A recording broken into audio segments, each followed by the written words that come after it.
Hoje conheceremos a história da família de Abraão com detalhes que você nunca viu. Ele era um semita, ou seja, descendente do filho de Noé chamado Sem. Sem deu origem a povos famosos como os assírios, caldeus, acadianos, hebreus, os sírios, elamitas e outros. O pai de Abraão foi Terá, que nasceu no ano 293 depois da grande inundação em Ur dos Caldeus.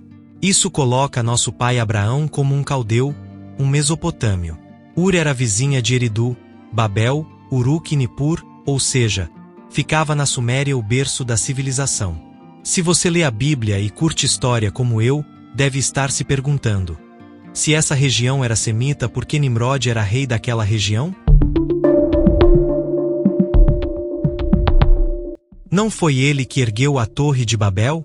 Nimrod era neto de Cã, filho do seu primogênito, Cuxi. Tudo indica que ele migrou de Canaã para a Suméria e lá dominou as aldeias semitas, submetendo o povo à vassalagem. Nimrod foi o primeiro a estabelecer um reino na terra depois do período dos Nefilins, ou seja, depois da grande inundação. A Bíblia diz que ele era um poderoso caçador, que ganhou fama em toda a terra habitada, que ergueu seu reino na terra de Sinar, ou seja, ele era um cananeu que invadiu as terras semitas. Ao que tudo indica, ele não oprimia sua terra como oprimia a Mesopotâmia. Talvez o desejo de ir para Canaã no coração de Terá tenha surgido do contato com os cananeus que frequentavam a Suméria. Nimrod não foi só um tirano conquistador, ele foi o primeiro exemplar de anticristo que temos na história. Ele foi um excelente orador, pois conseguiu convencer todos os semitas e canaanitas que viviam na região a construir uma torre para fugir de uma nova inundação. A arqueologia aponta para uma civilização avançada, com maternidade, prefeitura, sistema de água e esgoto, biblioteca cuneiforme, sistema de documentação civil e patrimonial, dona da primeira escrita encontrada, do livro mais velho da humanidade, dos contos que inspiraram os gregos, do mapa mundi mais antigo do mundo, é chamada de o berço da civilização. É lá nessa terra avançada que Terá nasceu, cresceu e gerou seus filhos. É lá que surge a história dos viajantes do céu que desceram à terra e casaram com humanas, gerando gigantes e bestas de todo tipo. É lá que conta a história do grande dilúvio e da família que foi salva por uma embarcação. Terá e Abraão cresceram em meio a essa metrópole, em meio a esse sistema de coisas. Em outro vídeo falo mais sobre esse período e todas as implicações que ele nos trouxe até hoje. Por ora quero que você entenda que Abraão não estava saindo da roça para ir para uma cidade grande chamada Canaã. Pelo contrário, ele estava saindo do meio de grande comércio, do meio da correria da cidade grande, do meio da pompa e do glamour da época, para servir a Deus no ermo, para ser missionário em Canaã. Voltemos a Terá para não perdermos o foco. Hoje os holofotes estão sobre a família de Abraão. Quando Terá completou 70 anos, no ano 363 depois da grande inundação, gerou a Abraão, Naor e Harã. Quando ele nasceu, Sem ainda estava vivo, pois viveu 500 anos depois do dilúvio. Quando Sem faleceu, Abraão estava com 137 anos, e Isaque com 37 anos. Comente se você já havia percebido que o patriarca Sem havia alcançado Isaque. Isso mostra que Sem não era de briga, não gostava de militarismo, e seu povo seguia seus costumes servindo a Deus. Por que penso isso? Nimrod tomou toda a região pelo que tudo indica, sem muita resistência. Veja o tamanho do desrespeito desse rei. Ele conquistou seu tio-avô e toda sua descendência sem misericórdia. Perceba o que Satã fez. Enviou um cananita tirano, cheio de rebeldia contra Yahweh, para cima do povo que viria o Messias. Por que ele não foi dominar e morar entre os jafitas? Por que construir uma torre na terra de Sem? Para fazer o povo pecar e Deus se revoltar contra ele e destruí-lo. Satã nunca mudou de tática. E até hoje tem dado certo. Nos fazer pecar para atrairmos a ira do Eterno. Ele esperava que Adonai fizesse como fez em Sodoma, destruindo assim a semente bendita de Sem, da qual viria o nosso Messias. E você leu a Bíblia e não pegou essa sacada. Nem eu, irmãos, nem eu. O Eterno tem aberto meus olhos enquanto escrevo esse artigo.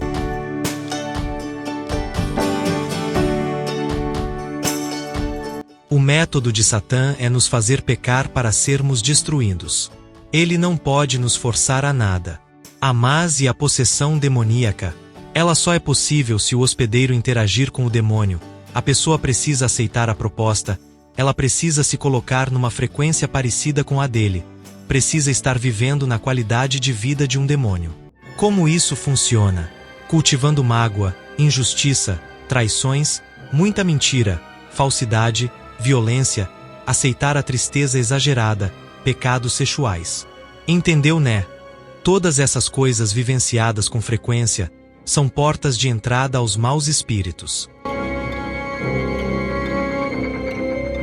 As drogas pesadas também. Por quê? Embriaguez e toda droga que altere sua consciência, que te vicie, são portas de entrada pois cortam o laço com Deus. E quem escolhe usar essas coisas e ficar nesse estado? Você. Você decide se lançar no pecado ou não. Possessão demoníaca é sempre uma escolha do hospedeiro. Nenhum anjo, demônio ou até mesmo o Espírito Santo não podem entrar em você se não tiver sua permissão.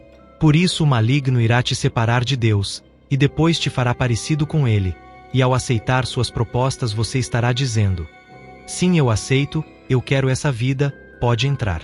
Deus está falando com você, cuidado com essa bebidinha, cuidado com esse cigarrinho, cuidado com esse pecadinho no casamento, não atraia maldição para sua vida. Pare com isso, meu irmão, se afaste dessas mulheres, desse amigo delicado.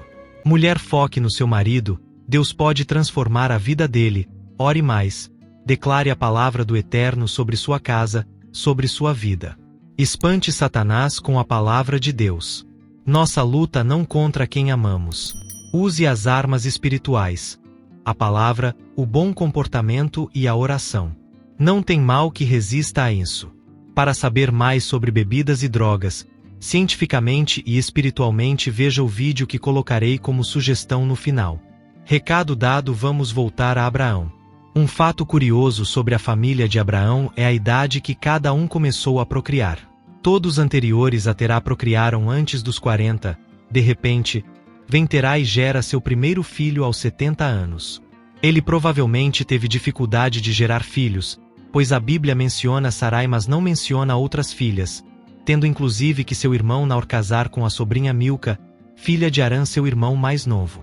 Se Terá tivesse mais filhas, Naor teria casado com alguma irmã com certeza. Parece bizarro irmãos casarem, né? Mas pense comigo por um momento, existia uma aldeia criada por Sem, onde tinha seus filhos e filhas que estavam casando entre si, porque não tinha sido dada a lei que proíbe essa ação. O que torna algo pecado ou não, é o mandamento. Se não há quebra de mandamento, não há pecado. É o que Paulo falou em Romanos 7, só existe pecado porque existe a lei. Sem o mandamento não há a quebra dele. Se não há a quebra do mandamento, não há crime, não há pecado. Em 1 João 3,3, diz que o pecado é a quebra da lei, a transgressão dela, a desobediência. A ordem do Eterno para aquela geração foi que eles se espalhassem e povoassem a terra casando entre si. Desde Adão até o Êxodo isso era permitido devido ao baixo número populacional. O conceito de família era diferente do nosso, por causa do risco de extinção da raça humana. O fato de famílias poderem casar entre si evitava também o avanço generalizado da maldade. Sempre houve famílias fiéis a Deus e famílias impías. A maneira de permanecer fiel a Deus era permanecer dentro dos costumes e tradições da família. Por isso Isaque e Rebeca ficaram chateados com Esaú quando ele casou com estrangeiras. Para você entender um pouco mais, vou trazer para a nossa realidade. Se você está aqui é porque segue o Deus de Israel, portanto, ainda que não me conheça, somos irmãos em Yeshua, ou Cristo como prefira chamar. Você gostaria que seu filho casasse com uma moça que siga os costumes da religião afro? Que tal sua filha casando com um espírita kardecista? Entendeu a importância da tradição familiar? Naquele tempo o jugo desigual vinha da linhagem familiar. As famílias fiéis lutavam para casarem entre si, evitando a miscigenação cultural e genética. Abraão pertencia a esse tempo de isolamento, por isso casou com Sarai, sua irmã 10 anos mais nova que ele. Parece que Terá gerou Abraão, e entre Naor e Harã nasceu Sara. Arã era o filho mais novo, e a Bíblia diz que gerou a Ló, mas não fala com quem. Nem diz que levaram a viúva com eles quando partiram de Ur dos Caldeus. A Bíblia também não menciona a razão da morte de Arã, irmão de Abraão. Só diz que ele morreu e ponto. A ausência da mãe de Ló, a falta de menção do casamento de Arã, e a morte desconhecida dele, me faz pensar que tudo isso pode ter ligação. Ou morreram num acidente familiar ou Arã gerou Ló em quem não deveria. O que me vem à mente é que o rapaz engravidou quem não deveria, pagou com a vida, e a família conseguiu pegar a criança para criar, desde que fossem embora de Ur. Essa teoria explicaria o porquê de Terá sair para Canaã, atual Israel, e ir se parar na Turquia em Harã. Se a Harã que Terá fundou em nome de seu filho, for realmente a cidade turística da Turquia, eles fizeram um caminho completamente inverso do que deveriam. Observe no mapa a localização de Israel e de Harã.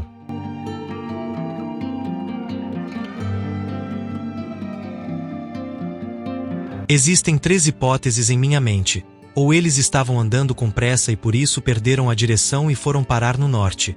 Ou eles se perderam seguindo as pastagens, porque viajavam com rebanho e precisavam alimentá-los. Ou eles subiram ao norte para evitar o deserto ou acessar alguma passagem segura para viajantes. Fora isso, não faz sentido essa família se parar mais de 800 quilômetros de distância do objetivo principal, Canaã. Agora surge outra enquete. Por que Terá queria ir para a terra dos descendentes de Cã?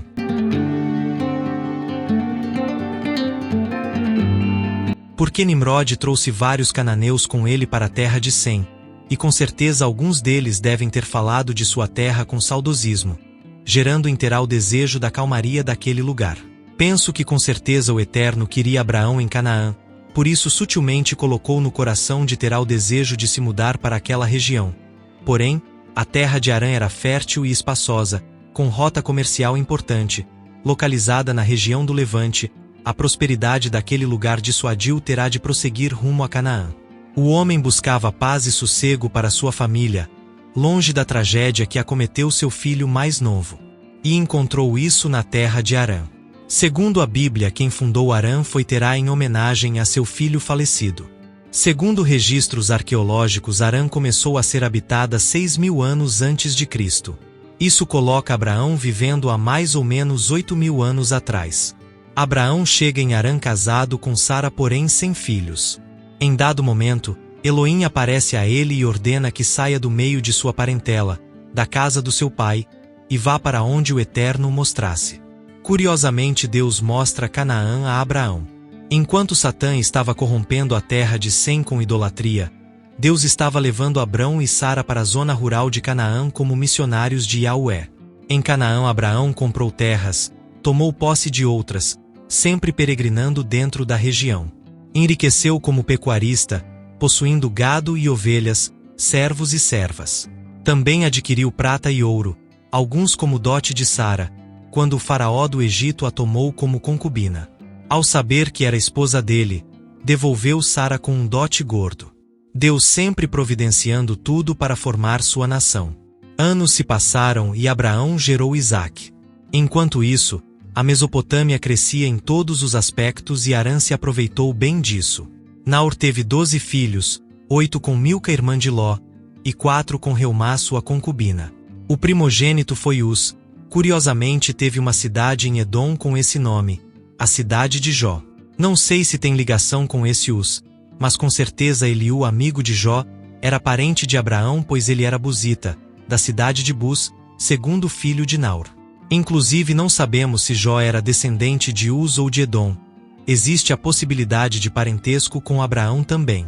Entre os amigos de Jó estava um descendente de Suá, filho de Abraão com Quetura. Seu nome é Bildade. Suá fundou uma cidade com seu nome perto de Harã, cidade de seu tio e avô. Esteve também entre os amigos de Jó, Elifaz o Temanita, descendente de Edom, filho de Isaque. Falando em Quetura, esposa de Abraão, dela nasceu Midian, o pai dos midianitas. Sim, os midianitas são descendentes de Abraão.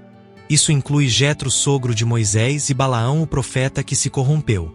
Foi Jetro que ensinou a Moisés muitas coisas sobre Deus, inclusive contou a história de seu parente, Jó. Muitos midianitas adoravam Yahweh, inclusive Balaão. Tem um vídeo exclusivo sobre Balaão aqui no canal, bem como a história de Jó. Tudo com detalhes como você pode ver por esse. Essa expansão abraâmica é a razão de encontrarmos povos entre os cananeus que adoravam a Yahweh, como Deus do raio, da montanha, das tempestades e da guerra. A arqueologia mostra descrições de Deus nesses termos, inclusive tendo esposa e filhos. A verdade não conseguiu se firmar nesses povos. A idolatria corrompeu o conhecimento de Deus, como está escrito em Romanos 1:18-25. Ló, sobrinho de Abraão, foi enganado pelas filhas e gerou filhos com elas, Amon e Moabe. Agora veja bem, os midianitas, amonitas, moabitas, edomitas, sírios, árabes, babilônicos, todos são parentes perto ou distante de Abraão. Pois Terá teve vários irmãos e irmãs, e eles permaneceram na Caldeia, com certeza ocuparam boa parte daquela região. O Oriente Médio é briga de família e irmãos. Todos esses povos já acuaram Israel alguma vez. Conte nos comentários a descoberta que mais te surpreendeu nesse vídeo. Se você já sabia de tudo isso, parabéns, está no caminho certo como pesquisador da Bíblia. Que o Senhor te abençoe e te guarde, que Adonai faça resplandecer a luz do seu rosto sobre ti, e te conceda a paz. Até breve.